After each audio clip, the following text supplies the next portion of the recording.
RTI Live News. Ask for right. నమస్తే RTI Live News కి స్వాగతం. నా పేరు యశ్వంత్. నేరుగా అరకు రైల్వే రిక్వెస్ట్ స్టేజ్ వద్దకు వెళ్లి మోటార్ యూనియన్ సభ్యులతో అక్కడ ఆధారపడి జీవిస్తున్న అనేక కుటుంబాలతో ముఖాముఖిగా మాట్లాడి సమస్య పరిష్కరిస్తానని, అరకు లోయలో రైల్వే రిక్వెస్ట్ స్టేజిలో విశాఖ కిరండూల్ ప్యాసింజర్ రైలు నిలుపుదలకు చర్యలు తీసుకుంటామని అరకు ఎంపీ కుమ్మ తనూజారాణి తెలిపారు. జనవరి 1వ తేదీ నుంచి రైల్వే రిక్వెస్ట్ స్టేజిలో ప్యాసింజర్ రైలు నిలపడం లేదని అరకు లోయలోని ఆటో మోటార్ యూనియన్ ప్రతినిధులు తమ దృష్టికి తీసుకువచ్చారన్నారు. దీనివల్ల వందలాది కుటుంబాలు వీధిన పడుతున్నందున సమస్యను విశాఖలో రైల్వే అడిషనల్ డిఆర్ఎం గారికి ఈ నెల 15న సీనియర్ డీసీఎం పవన్ కుమార్ల దృష్టికి తీసుకువెళ్లనున్నామని, అదే సమయంలో తమ సమక్షంలో ఆటో ఇతర కార్మికులతో వారు మాట్లాడారన్నారు.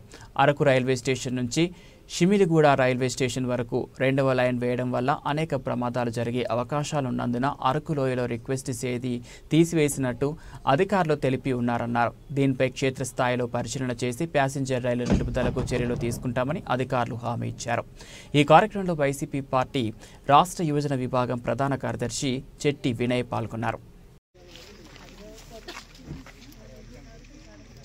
అరకు వ్యాలీ రిక్వెస్ట్ స్టాప్ గత 10 రోజులుగా ఇక్కడ రానుపోను ట్రైన్స్ని ఆపడం జరిగింది. అయితే ఇక్కడున్న ఆటో అసోసియేషన్ కానీ లేకపోతే ఇక్కడున్న లోకల్ ప్రజలు కానీ ఎవరైతే వీటి మీద డిపెండ్ అయి ఉంటారో వాళ్ళందరూ నన్ను కలవడం జరిగింది.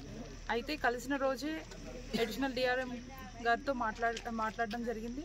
ఆయన 15వ తారీఖు ఇక్కడికి వాళ్ళ టీంని పంపించి సర్వే చేస్తామని చెప్పారు. అదేవిధంగా వాళ్ళు పంపిస్తే ఈరోజు రైల్వే డిపార్ట్మెంట్ వాళ్ళు కూడా వచ్చి ఇక్కడ పరిశీలించి ఇక్కడ ఏదైతే ఉందో అవన్నీ కూడా పరిశీలించడం జరిగింది. ఇక్కడున్న లోకల్ పీపుల్తో కానీ లేకపోతే ఇక్కడున్న ఆటో అసోసియేషన్ దీని మీద ఎవరైతే డిపెండెంట్ అయి ఉన్నారో వాళ్ళందరితో మాట్లాడడం జరిగింది. అదేవిధంగా నేను కూడా వాళ్ళతో మాట్లాడాను. మాట్లాడిన తర్వాత ఇక్కడ ఈ స్టాపేజ్ మీద డిపెండ్ అయి ఉన్న ఫ్యామిలీస్ ఒక 100 పైగా ఫ్యామిలీస్ ఉంటాయి. దాదాపు ఒక 30 years నుండి ఓన్లీ ఈ రాకపోకలు జరుగుతున్నాయి. ఇక్కడ స్టాపేజ్ అవుతుంది కానీ ఈ ఓన్లీ ఫర్ 10 days నుండి ఇక్కడ స్టాపేజ్ రాకపోవడం అండ్ వీళ్ళు పడుతున్న ఇబ్బంది నిజంగా బాధాకరం.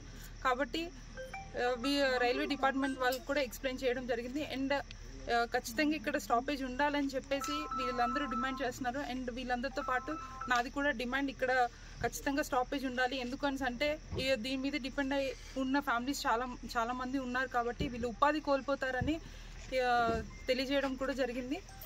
వాళ్ళు ఇక్కడ నుండి సర్వే రిపోర్ట్స్ తీసుకెళ్ళి పై అధికారులకి ప్రజెంట్ చేస్తారు. అదేవిధంగా నేను కూడా మాట్లాడి ఖచ్చితంగా వీళ్ళకి స్టాపేజ్ కలిగించే దిశగా అడుగులు వేస్తామని ఈ మీడియా ముఖంగా తెలియజేస్తున్నాను.